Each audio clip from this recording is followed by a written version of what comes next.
Hey guys, welcome back to my channel. तो आज के इस वीडियो में मैं आपको एक्सप्लेन करने वाली हूँ 1992 में आई मूवी बोल राधा बोल। तो चलिए विदाउट वेस्टिंग टाइम मूवी का एक्सप्लेनेशन स्टार्ट करते हैं। तो मूवी की शुरुआत में हमें किशन को दिखाया जाता है जो कि अपनी माँ के साथ रहता है। एक्चुअली किशन के पापा एक इंडस्ट्रियलिस्ट थे और कुछ सालों पहले ही उनकी मौत हो चुकी थी। उन्होंने अपना सब कुछ अपने बेटे किशन के नाम पर ही कर दिया था। अब उनकी मौत के बाद किशन की माँ ने सारा बिजनेस संभाला था, जिसमें उनकी मदद किशन के अंकल ने की थी, जिसकी वजह से वो सब कुछ अच्छे से संभाल पाई थी। अब यहाँ पर अंकल का एक लड़का है भानु, जो भी उनके साथ उनकी फैक्ट्री में काम करता है, बट वो बस अच्छा बनने का नाटक करता है। बाकी वो अच्छा नहीं है। वो हमेशा हिसाब में गड़बड़ करता और काफी सारे पैसे चुरा लेता, जिसके बारे में ना ही किशन के अंकल को पता था और ना ही किशन की माँ को। आप किशन की बात करें तो किशन काफी लापरवाह इंसान है। किशन को अपने बिजनेस से कुछ भी लेना देना नहीं था। उसका बस एक ही मकसद है कि वो शादी करे, और इसी वजह से वो हर लड़की को राधा कह के बुलाता है।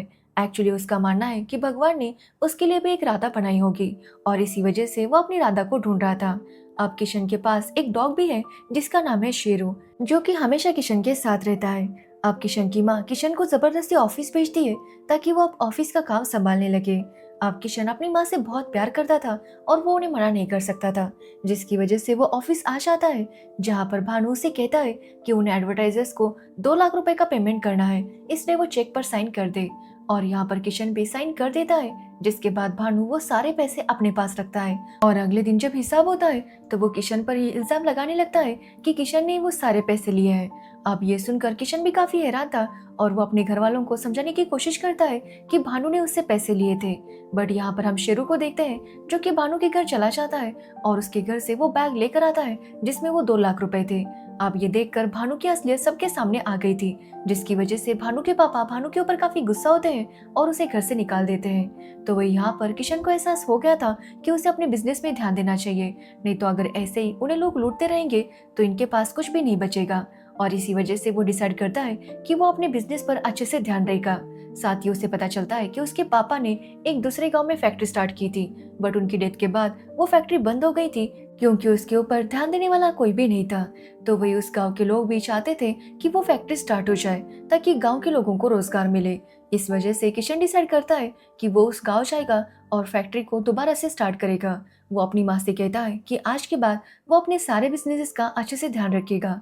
ये बोलकर वो उस फैक्ट्री वाले गांव में जाने लगता है। अब किशन जब उस गांव में आता है तो अचानक से एक लड़की उसकी कार के सामने आ जाती है, जिसकी वजह से वो गिर गई थी, बट उसे कुछ चोट नहीं आई थी। अब किशन उस लड़की से आगे का रास्ता पूछने लगता है, बट वो लड़की उसे कुछ भी नहीं बता रही थी। इसलिए किशन उसे राधा कह के बुलाता है और पूछता है कि आगे का रास्ता कहाँ पर है। अब ये सुनकर वो लड़की काफी हैरान थी, क्योंकि उस लड़की का नाम सच में राधा है और वो उस गांव के सरपंच की बेटी है। अब राधा को लगता है कि किशन की उसके ऊपर बुरी नजर है, जिसकी वजह से वो उसका नाम जानता है और उसने उसे राधा कह के बुलाया। उसे लगता है कि किशन पता नहीं उसके साथ क्या करेगा, और इसी वजह से वो तुरंत वहां से भाग निकलती है और गांव वालों को बताती है कि किशन ने उसके साथ क्या किया। अब ये सुनकर गांव वाले भी काफी भड़क जाते हैं और वो किशन का रास्ता रोककर उसे पीटने की कोशिश करने लगते हैं, जिसके बाद किशन किसी तरह से उससे बचते हुए दूसरी जगह पर आ जाता है। जिसके बाद हम बिरजू को देखते हैं जो किशन के साथ काम किया करता था, और यहाँ पर किशन के रहने का बंदोबस्त बिरजू ही करने वाला था। अब बिरजू किशन का इंतजार कर रहा था, बट अब तक किशन वहां पर नहीं पहुंचा था। यहाँ पर हमें पता चलता है कि एक्चुअली बिरजू की एक प्रॉब्लम है कि रात होते ही वो अंधा हो जाता था, उसे कुछ भी दिखाई नहीं देता था, बट उसने ये बात सबसे छुपा कर रखी थी। जिसके बाद हम देखते हैं कि किशन वहां पर पहुंच जाता है और बिरजू को वो सब कुछ बताता है कि किस तरह से गांव वालों ने उसके ऊपर हमला किया। अब ये सब सुनने के बाद बिरजू से कहता है कि वो चिंता ना करे, वो गांव वालों को सब कुछ समझा देगा। जिसके बाद बिरजू अगले दिन गांव वालों को बता देता है कि किशन यहाँ पर फैक्ट्री शुरू करने के लिए आया है, और राधा को गलतफहमी हो गई थी, जिसकी वजह से उसने किशन के बारे में ऐसा सोचा। तो वही हम किशन को देखते हैं जो गांव वालों पर काफी गुस्सा था, और इसी वजह से वो डिसाइड करता है कि वो इस गांव से वापस जाएगा। अब ये बात जब गांव वालों को पता चलती है तो वो राधा के ऊपर काफी गुस्सा हो जाते हैं, क्योंकि किशन इस फैक्ट्री को शुरू करने के लिए आया था, बट राधा की गलतफहमी की वजह से गांव वालों ने उसे पीटा और अब वो वापस जा रहा था। इसलिए वो राधा से कहते हैं कि वो कुछ भी करके किशन से माफी मांगे और उसे यहाँ पर रोक ले ताकि वो फैक्ट्री शुरू हो जाए। अब ये सुनने के बाद राधा भी इसके लिए मान जाती है। जिसके बाद राधा जाकर किशन से माफी मांगती है और उसे अपनी गलती का एहसास भी था। अब किशन भी उसकी बात समझता है और उसे माफ कर देता है, जिसके बाद वो अपनी फैक्ट्री का काम शुरू कर देता है।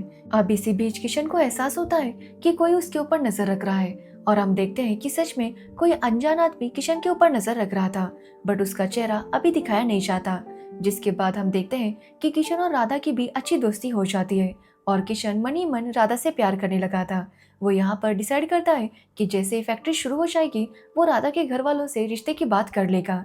यहाँ पर उन दोनों की दोस्ती काफी गहरी हो गई थी, और वो राधा को इंग्लिश पढ़ना लिखना सिखा रहा था। अब कुछ दिनों बाद किशन के लिए उसकी माँ का खत आता है, जो कि वो अनजान बंदा चुरा लेता है, जो कि किशन के ऊपर नजर रख रहा था। अब कुछ दिनों बाद फैक्ट्री चालू हो जाती है, और किशन की वजह से सभी गांव वाले काफी खुश थे, क्योंकि अब उन सभी को रोजगार मिल गया था, जिसकी वजह से वो किशन को थैंक्स कहते हैं। बाकी किशन भी डिसाइड कर लेता है कि वो जाकर अब राधा के पिता से बात करेगा। वो जब राधा के पापा को बताता है कि वो राधा से बहुत प्यार करता है और वो हमेशा उसका ख्याल रखेगा, तो ये सुनकर उसके पापा भी काफी खुश हो जाते हैं और वो इस शादी के लिए तैयार थे। बट जब राधा को इस बारे में पूछा जाता है तो राधा शादी से मना कर देती है, जो सुनकर किशन काफी हैरान था। वो जाकर अकेले में राधा से बात करता है तो राधा उसे बताती है कि उसकी एक दोस्त है शैलेजा, जो कि गांव के बाहर पागलों की तरह घूमती है, क्योंकि उसने भी एक शहर के लड़के से प्यार किया था और उसने शैलेजा से प्यार का वास्ता देकर शादी की। जिसके बाद उसने कहा था कि वो जल्दी वापस लौटेगा, बट अब 5 साल हो चुके थे और वो वापस नहीं लौटा था, और उसी के इंतजार में शैलेजा पागल हो गई थी और गांव के बाहर ऐसे ही घुमा करती थी। और यहाँ पर राधा को डर था कि कहीं उसके साथ भी ऐसा ना हो जाए। जो सुनकर किशन उसे समझाता है कि शैलेजा के साथ जो हुआ वो बहुत बुरा हुआ, बट उसके साथ बुरा हुआ है इसका मतलब ये नहीं है कि राधा के साथ भी वही होगा। वो यहाँ पर राधा को समझाता है कि वो उससे बहुत प्यार करता है, बट फिर भी आखिरी फैसला राधा का होगा। वो कहता है कि वो जाकर अपनी माँ को इस शादी के लिए मनाएगा, और अगर राधा तैयार हुई तो वो दोनों शादी कर लेंगे। ये बोलकर वो वहाँ से जाने लगता है, बट किशन को काफी टेंशन था कि राधा क्या कहेगी, और इसी चक्कर में उसका एक्सीडेंट हो जाता है, जहाँ से राधा उसे बचा लेती है। बट अब राधा को एहसास हो गया था कि वो भी किशन से बहुत प्यार करती है, और इसी वजह से वो उसे कहती है कि वो शादी करने के लिए तैयार है। जो सुनकर किशन काफी खुश होता है, क्योंकि फाइनली उसे उसकी राधा मिल चुकी थी। अब किशन खुशी खुशी सभी गांव वालों और राधा से विदा लेकर अपने घर आता है, जहाँ पर काफी ज्यादा भीड़ थी, जो देखकर किशन काफी हैरान था। और जैसे ही वो अंदर जाता है तो वो देखता है कि उसकी माँ के फोटो पर हार चढ़ा हुआ था। अब ये देखकर किशन को काफी बुरा लगता है कि उसकी माँ की डेथ हो गई। तो वही वो देखता है कि सभी जो लोग वहाँ पर थे वो सभी लोग उसे अजीब सी नजरों से देख रहे थे, जो देखकर किशन को काफी अजीब लगता है, क्योंकि उसके अंकल भी उसे उसी तरीके से देख रहे थे। अब यहाँ पर किशन कुछ भी समझ पाता तभी उसके सामने उसका डुप्लीकेट आ जाता है, जो कि दिखने में बिल्कुल किशन की तरह था। और यहाँ पर सब लोग असली किशन से पूछने लगते हैं कि आखिर वो कौन है। अब यहाँ पर किशन सबको बताता है कि वो असली किशन है। वो अपने बचपन से लेकर अब तक जो कुछ भी हुआ था वो सब कुछ बताने लगता है, बट जो नकली किशन था उसे भी सब कुछ पता था और वो भी सब कुछ बता रहा था, जिसकी वजह से किशन समझ नहीं पा रहा था कि आखिर वो क्या करे। तो वही डुप्लीकेट किशन उसे कहता है कि उसकी माँ को मरे हुए 5 दिन हो चुके हैं और वो ठीक से शोक भी नहीं मना पा रहा। वो यहाँ पर असली किशन से कहता है कि वो मजाक करना बंद करे। अब ये सब सुनने के बाद किशन समझ नहीं आता कि आखिर वो क्या बोले और क्या करे। उसे लगता है कि उसका डॉग शेरू तो उसे पहचान लेगा, बट वो भी किशन को देखकर भौंकने लगता है। ये देखकर किशन को काफी अजीब लगता है। जिसके बाद हम देखते हैं कि किशन सभी को गांव वालों के बारे में और राधा के बारे में बताता है कि कैसे वो फैक्ट्री स्टार्ट करने के लिए वहां पर गया था। बट यहाँ पर डुप्लीकेट किशन को भी वहां का सब कुछ पता था, और ये देखकर किशन समझ जाता है कि इसने जरूर उसके ऊपर अच्छे से नजर रखी होगी, क्योंकि ये राधा के बारे में भी सब कुछ जानता था। अब कोई भी लोग असली किशन पर यकीन नहीं करते और उसे धक्का देकर घर से बाहर निकाल देते हैं।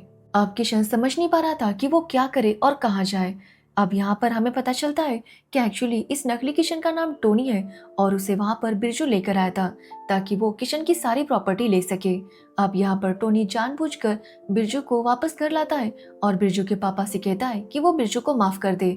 तो वही बिरजू भी अच्छा होने का नाटक करके अपने पापा को फिर से मना लेता है, जिसके बाद बिरजू के पापा उसे माफ कर देते हैं और वो फिर से उनके साथ ही रहने लगता है। तो वही हम देखते हैं कि एक्चुअली किशन का जो नौकर है राम सेवक, उसे टोनी पर डाउट था। उसे लग रहा था कि टोनी असली किशन नहीं है, और इसी वजह से वो किशन की मदद करने के लिए तैयार था ताकि वो टोनी के खिलाफ सबूत इकट्ठा कर सके। तो वही हम किशन को देखते हैं, जो जैसे ही बैंक जाता है ताकि वो थोड़े पैसे निकाल सके, उसे पता चलता है कि टोनी ने सारे साइन चेंज कर दिए हैं, जिसकी वजह से किशन पैसे नहीं निकाल पाता। जिसके बाद किशन जब ऑफिस जाता है तो टोनी वहां पर भी आ जाता है और वो किशन को पकड़वा देता है, जिसके बाद पुलिस वाले किशन को लॉकअप में डाल देते हैं। अब लॉकअप में किशन की मुलाकात मोंगा नाम के चोर से होती है, जो कि किशन को बताता है कि वो कोई भी ताला खोल सकता है। अब ये सुनने पर किशन उसे कहता है कि अगर मोंगा ने उसे यहाँ से निकाला तो वो उसे बहुत सारे पैसे दे देगा। अब ये सुनने पर मोंगा भी काफी खुश होता है और सही समय का इंतजार करने लगता है ताकि वो किशन को यहाँ से निकाल सके। तो वही दूसरी ओर हम राधा को देखते हैं, जो कि कब से किशन का इंतजार कर रही थी, बट किशन का कुछ भी पता नहीं था। साथ ही टोनी ने वहाँ की फैक्ट्री भी बंद करवा दी थी, जिसकी वजह से गांव वालों के पास रोजगार ही नहीं था। ये सब देखकर गांव वाले राधा से कहते हैं कि वो शहर चली जाए और किशन से बात करे, जिसके बाद गांव वाले राधा के साथ बिरजू को भेजते हैं और वो दोनों शहर आ जाते हैं और किशन को ढूंढने लगते हैं। बट यहाँ पर जब राधा किशन के घर आती है तो वो टोनी को किशन के घर में देखती है, जहाँ पर टोनी काफी सारी लड़कियों के साथ रह रहा था। और ये देखकर राधा को लगता है कि किशन ने उसे धोखा दे दिया, जिसकी वजह से वो रोते हुए वहां से जाने लगती है। तो वही बिरजू रात को देख नहीं सकता था, जिसकी वजह से उसने कुछ भी नहीं देखा था और वो राधा को फॉलो नहीं करता। जिसके बाद हम असली किशन को देखते हैं, जो कि मोगा की मदद से लॉकअप से भाग जाता है और पुलिस उसके पीछे पड़ जाती है। अब किशन जब वहां से भाग रहा था तो रास्ते में उसकी मुलाकात राधा से होती है, जो कि इस शहर से अपने गांव जा रही थी। बट किशन उसे रोकता है और सारी सच्चाई बता देता है। अब राधा जब किशन की सच्चाई सुनती है तो वो उसका साथ देने के लिए मान जाती है।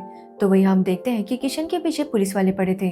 यहाँ पर किशन राधा को बताता है कि राम सेवक उसके लिए सबूत लेकर आने वाला है, लेकिन हमें पता चलता है कि एक्चुअली टोनी को राम सेवक की सच्चाई पता चल गई थी कि वो किशन की मदद कर रहा है और इसी वजह से वो राम सेवक को मार देता है। अब जब ये बात किशन को पता चलती है तो वो समझ जाता है कि टोनी कितना खतरनाक है। अब राधा और किशन एक शिप के जरिए गोवा पहुंच जाते हैं और यहाँ पर किशन को एक लड़की टोनी के बुलाती है, जिसके बाद किशन को पता चलता है कि जो उसका हमशक्ल है उसका असली नाम टोनी है और टोनी एक नंबर का लड़कीबाज आदमी था और उसने एक लड़की को मार दिया था, जिसके बाद से उस लड़की के भाई टोनी के पीछे पड़े थे। अब किशन जब एक क्लब में जाता है तो वहां पर उस लड़की के भाई उसे टोनी समझकर उसके ऊपर हमला कर देते हैं, बट यहाँ पर किशन किसी तरह से उनसे बच जाता है, जिसके बाद वो टोनी की असलियत समझ चुका था। अब किशन के साथ वहां पर मुंगा भी था, क्योंकि उसे किशन ने कहा था कि वो उसे पैसे देगा और इसी वजह से मुंगा भी उसके साथ रहता है। अब यहाँ पर किशन समझ जाता है कि अगर उन्हें टोनी के खिलाफ सबूत चाहिए तो उन्हें सबसे पहले घर में जाना होगा, बट किशन तो घर में जा नहीं सकता था, इसलिए राधा डिसाइड करती है कि वो अपना लुक चेंज करके रीटा बनकर उस घर में जाएगी, क्योंकि टोनी तो एक नंबर का लड़कीबाज था तो वो रीटा को तुरंत अपने घर लेकर जाएगा। और उसका ये प्लान कामयाब भी होता है, क्योंकि टोनी रीटा को देखकर तुरंत उसके ऊपर लट्टू हो जाता है और वो रीटा को अपने घर लेकर आता है। यहाँ पर हम देखते हैं कि भानु और इंस्पेक्टर ढोलक भी उसके साथ मिले हुए थे और वो भी रीटा के ऊपर पूरी तरह से लट्टू थे। जिसके बाद टोनी राधा को अपने रूम में लेकर जाता है, जहाँ पर राधा टोनी को काफी शराब पिलाती है। जिसके बाद जब टोनी सो जाता है तो वो वहाँ पर किशन को बुलाती है, जहाँ पर किशन राधा से कहता है कि वो जल्दी सारी प्रॉपर्टी हथिया लेगा और भानु और ढोलक को इस सब से निकाल देगा। अब ये सारी बातें सुनने के बाद वो लोग समझ जाते हैं कि टोनी के असली इरादे क्या है और वो लोग टोनी के ऊपर काफी भड़क गए थे। अब अगले दिन जब टोनी को होश आता है तो भानु और ढोलक मिलकर टोनी के साथ लड़ने लगते हैं कि आखिर टोनी उन्हें धोखा देने के बारे में कैसे सोच सकता है। जो सुनकर टोनी काफी हैरान था, क्योंकि उसने तो ऐसा कुछ कहा नहीं था, बट इन दोनों का कहना था कि टोनी ने नशे में उन्हें सब कुछ बता दिया है, जिसकी वजह से टोनी समझ नहीं पा रहा था कि आखिर ये सब कुछ कैसे हुआ। तो वही हम मूंगा को देखते हैं, जिसे किशन ने एक लॉकेट दिया था और वो उसे पहनकर बाहर जाता है तो उसके सामने एक डॉगी आता है और उसके ऊपर भौंकने लगता है। यहाँ पर हमें पता चलता है कि एक्चुअली ये असली शेरू था, यानी कि टोनी ने शेरू को भी बदल दिया था और इसी वजह से उस दिन शेरू ने किशन को नहीं पहचाना था। बट यहाँ पर जब शेरू किशन के पास वापस आता है तो किशन शेरू के ऊपर काफी गुस्सा था, क्योंकि उस दिन शेरू ने उसे नहीं पहचाना था और इसी वजह से वो शेरू को वहां से भगा देता है। बट अगले दिन जब रीटा फिर से टोनी के घर जाती है, जहाँ पर वो बातों बातों में टोनी की एक चेक के ऊपर साइन लेती है, जिसके बाद जब वो डॉग को लेकर बाहर आती है तब यहाँ पर किशन को पता चल जाता है कि टोनी के साथ घर पर जो डॉग है वो नकली डॉग है और जो कल उसके पास आया था वो उसका असली शेरू है और इसी वजह से वो अपने शेरू को वापस अपने पास रखता है। तो वही रीटा ने टोनी का साइन ले लिया था, जिसे जब किशन देखता है तो वो वैसा ही साइन कॉपी करता है और बैंक से सारे पैसे निकाल देता है, जिसके बारे में जैसे ही भानु और ढोलक को पता चलता है तो उन्हें लगता है कि ये टोनी का काम है और उसी ने सारे पैसे निकाले हैं, जिसकी वजह से वो टोनी के साथ लड़ने लगते हैं। तभी वहां पर भानु के पापा आते हैं और भानु अपने पापा को सब कुछ बता देता है और यहाँ पर हमें पता चलता है कि इस प्लान का मास्टरमाइंड कोई और नहीं बल्कि भानु का पापा था। उसे ये सारी प्रॉपर्टी चाहिए थी और इसी वजह से वही टोनी को गोवा से यहाँ लेकर आया था ताकि वो किशन की जगह लेकर उसकी सारी प्रॉपर्टी अपने नाम पर करवा सके। बट अब उन्हें लग रहा था कि टोनी उन्हें धोखा दे रहा है, जिसकी वजह से इन लोगों की आपस में लड़ाई शुरू हो जाती है, जहाँ पर टोनी उनसे कहता है कि उसके पास अभी अपना हुक्म का इक्का है। और यहाँ पर हमें पता चलता है कि एक्चुअली किशन के अंकल ने किशन की माँ की कार के ब्रेक फेल कर दिए थे ताकि उनकी मौत हो जाए, बट उनकी जान बच गई थी और टोनी ने उन्हें अपने पास रखा था। साथ ही उसने अपने लोगों से कहा था कि अगर उसके साथ कुछ भी गलत होता है तो वो किशन की माँ को लेकर पुलिस स्टेशन चले जाए, जिसके बाद सारा सच सामने आ जाएगा। इसी वजह से टोनी उन सबसे कहता है कि अगर उसके साथ कुछ भी हुआ तो उनकी असलियत सबके सामने आ जाएगी। अब ये सुनने के बाद भानु के पापा भानु और ढोलक काफी ज्यादा हैरान थे कि तभी वहां पर किशन आता है और वो बताता है कि वो एक्चुअली टोनी है और उनके साथ जो है वो असली किशन है। अब ये सुनने के बाद ये लोग कंफ्यूज हो जाते हैं कि आखिर टोनी कौन है और किशन कौन है, जिसकी वजह से इन लोगों में लड़ाई होने लगती है और ये लोग टोनी को ये असली किशन समझ लेते हैं और उसे मारने के लिए उसके पीछे पड़ जाते हैं, जिसकी वजह से टोनी तुरंत वहां से भाग निकलता है और वो उस जगह पर पहुंच जाता है जहां पर उसने किशन की माँ को रखा था। अब शेरू उसे फॉलो करता है और उसे पता चल जाता है कि किशन की माँ कहाँ पर है, जिसके बाद वो किशन को लेकर उस जगह पर पहुंच जाता है। अब वहां जाने के बाद किशन की माँ को भी होश आ गया था, जहाँ पर वो भी समझ नहीं पा रही थी कि आखिर उनका बेटा कौन है, बट उन्हें पता चल जाता है और वो टोनी के पास गन देती है और उसे कहती है कि वो उस किशन को मार दे। अब ये सुनने के बाद टोनी तुरंत उस किशन को शूट करता है, लेकिन उसकी गन में गोलियां नहीं थी। ये देखकर किशन की माँ कहती है कि अगर वो अपने बेटे से कभी भी कहती कि वो किसी को गोली मार दे तो वो ऐसा नहीं करता। ये बोलकर वो असली किशन को यानी कि अपने किशन को पहचान लेती है। अब टोनी को भी एहसास हो जाता है कि वो कितना गलत कर रहा था, जिसके बाद किशन के सामने उसके अंकल की असलियत आ गई थी, जिसकी वजह से इन लोगों में फाइट शुरू हो जाती है। और यहाँ पर हमें पता चलता है कि एक्चुअली मोंगा कोई चोर नहीं है, बल्कि वो अंडरकवर पुलिस ऑफिसर भिड़े है, जो कि इस गेटअप में इसलिए घूम रहा था क्योंकि कमिश्नर को पहले ही डाउट हो गया था कि जरूर किशन की मां को मारने की कोशिश की गई है, और इसी वजह से उसने भिड़े से कहा था कि वो इस केस को अच्छे से पता करे।